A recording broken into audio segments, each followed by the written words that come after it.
J'ai créé un bot pour publier automatiquement des mèmes sur Instagram et je vous explique tout dans cette vidéo.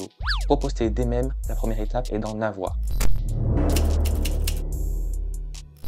Pour cela, j'ai récupéré des mèmes sur Pinterest. Je ne vais pas récupérer ces mèmes manuellement, mais j'ai fait ça automatiquement avec mon programme. Pour cela, j'utilise une méthode de scrapping. Mais là, problème, le site est dynamique. C'est-à-dire que toutes ces images ne sont pas incluses dans le code HTML du site, elles sont chargées au fur et à mesure avec JavaScript. Et c'est la raison qui fait que l'on peut scroller à l'infini sur Pinterest. Pour que la page charge les images, il faut donc réellement l'afficher et simuler une utilisation par un humain. Pour cela, j'utilise une bibliothèque en Python très connue, Selenium. Cette bibliothèque va me permettre de simuler un comportement humain sur le site. Ce que je fais est assez simple. Tout d'abord, j'ouvre la page. Pour cela, je donne tout simplement l'URL de ma page à mon code Python. C'est ce que je fais juste ici. Je pars d'un mot de recherche et ensuite j'ai mon URL que je vais créer en fonction de ce mot de recherche. Ça va nous donner un URL de ce type sur lequel va se rendre mon programme. Une fois que ma page est ouverte, je vais tout simplement récupérer toutes les images qui sont présentes sur ma page. Je récupère tous les éléments qui sur le site sont des images. Mais quand on fait ça, on a un problème. On se retrouve qu'avec une dizaine d'images. Sauf qu'une dizaine d'images, ça ne m'est pas suffisant. Alors pourquoi je n'ai qu'une dizaine d'images? Pour la même raison que tout à l'heure, la page est dynamique. Autrement dit, tant que je n'ai pas scrollé sur la page, seules les premières images sont chargées et donc mon programme ne télécharge que celle-ci. Je dois donc pouvoir scroller sur ma page pour récupérer d'autres images. C'est ce que je fais ici. Tout d'abord, je vais scroller jusqu'en bas de la page. Vous allez me dire que la page n'a pas de bas puisqu'il est en permanence en train de se charger. Mais ça, c'est pour un humain qui va lentement. Si vous regardez la barre de scroll sur la droite, à un instant T, mon image a bel et bien une fin.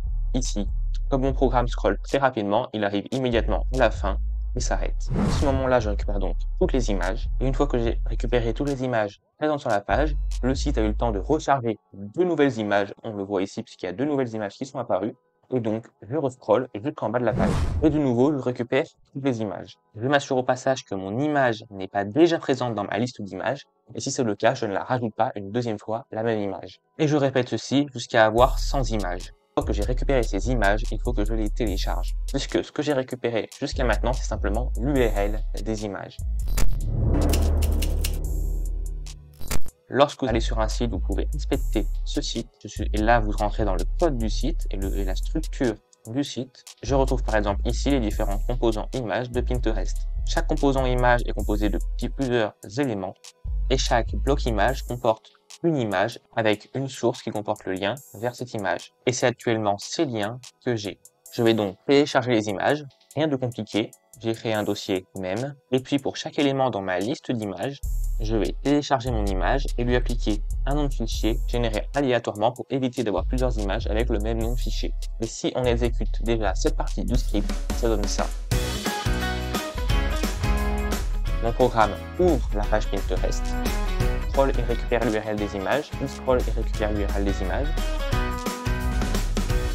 Tout cela très rapidement. Une fois qu'il a tous les URL, il télécharge les images.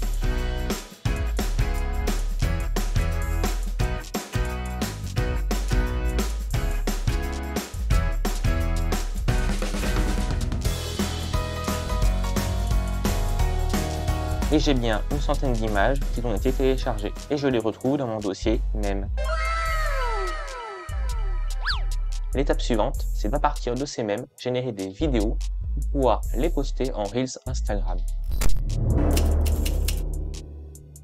Pour cela, je vais simplement prendre un arrière-plan sur lequel je vais coller mon image. Ces arrière-plans, j'en ai créé 12 différents. Je vais donc sélectionner un arrière-plan au hasard, puis sélectionner un mème au hasard. Et un avantage que j'ai eu, c'est que sur Pinterest, toutes les images avaient la même dimension. Donc, du coup, je n'ai pas eu à m'embêter pour redimensionner les images pour qu'elles rentrent parfaitement dans la taille de ma vidéo. J'ai simplement pris l'image de base, je l'ai quand même grossi 3 fois, et ensuite je l'ai intégré dans ma vidéo. J'utilise ensuite la bibliothèque MoviePy qui permet de gérer la création de vidéos avec Python. Je vous passe les détails, mais tout cela se fait ici. Je vais simplement à chaque image de ma vidéo prendre une image de ma vidéo d'arrière-plan et lui coller par-dessus ma vidéo du même. Ça va me créer plein d'images que je vais mettre bout à bout, me créant ainsi une vidéo. Je vais ensuite ajouter un audio de ma vidéo.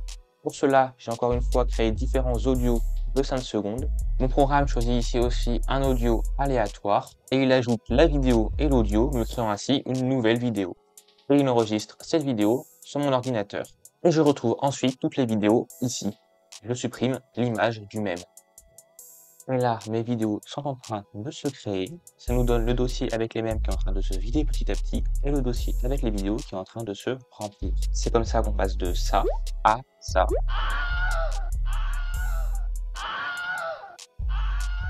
Une fois qu'on a toutes ces vidéos, reste à les publier sur Instagram. Puis avec le planificateur de tâches Windows, on fait en sorte que mon programme se lance tous les jours. Pour cela, je fais simplement à l'ouverture de ma session, ce qui correspond à une fois par jour, et je lui demande de démarrer ce programme. Comme ça, tous les jours, quand j'allume mon ordinateur,